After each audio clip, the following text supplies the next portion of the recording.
Salut à toi et bienvenue dans cette nouvelle vidéo. On a parlé la dernière fois d'animation, on a parlé de 3D, on a parlé de rendu, de moteur de rendu, mais il y a encore une étape dont on n'a pas parlé, dont beaucoup de débutants ignorent l'existence et qui est pourtant indispensable pour avoir une image ou des images ou une animation qui soit réussie. Cette étape, ça s'appelle la post-production.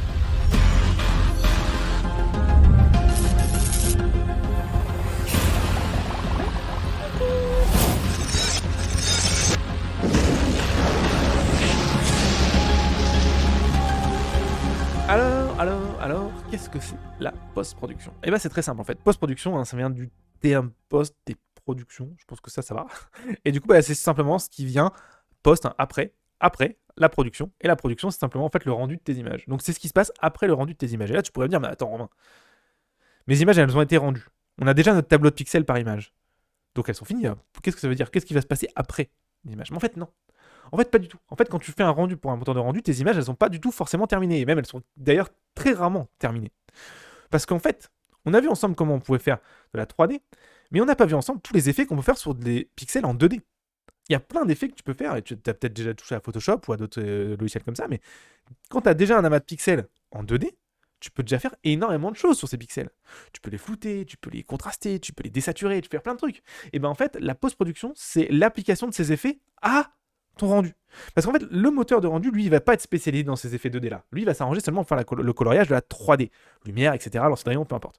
Par contre, une fois que tu arrives et que ces images sont terminées, tu peux les passer dans un logiciel de ce qu'on appelle le compositing, de post-production si tu préfères, où tu vas modifier les pixels de ces images comme si, enfin c'est même pas comme si, c'est en tant qu'image en 2D. Donc on va modifier directement les pixels sans avoir les informations de 3D.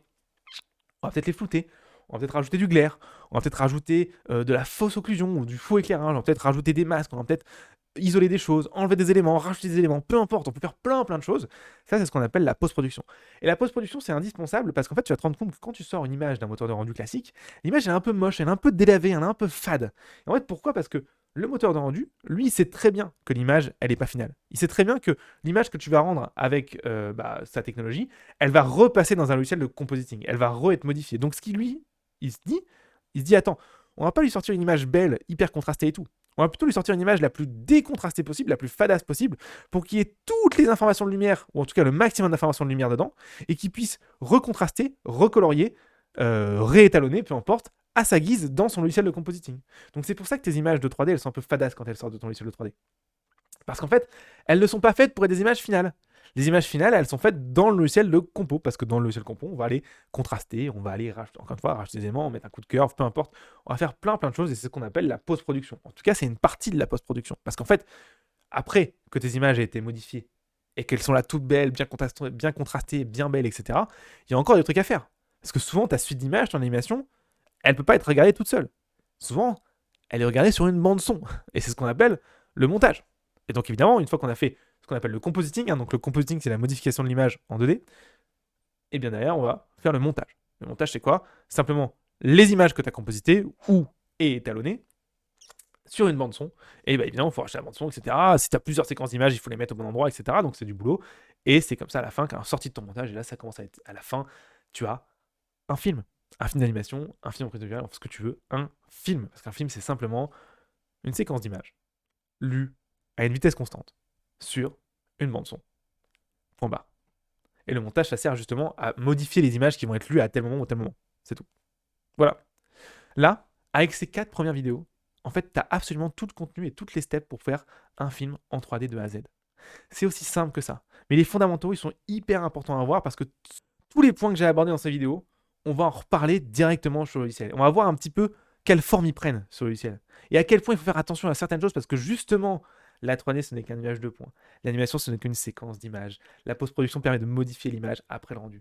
Quand tu as toutes ces étapes-là en tête, quand tu sais comment ça fonctionne, tu vas voir que tu vas aborder le monde de la 3D et la création d'images bien différemment et tu iras aussi beaucoup plus vite et tu feras beaucoup moins d'erreurs. Parce que par exemple, si tu sais que la post-production, elle existe, si tu sais que ton image, tu peux encore la modifier après que le rendu ait été fait, et ben tu vas pas t'emmerder à avoir ton rendu le plus beau possible ou le plus contrasté possible parce que justement tu sais très bien que le contraste n'arrive pas au rendu, il arrive à l'étape du compositing, tu vois.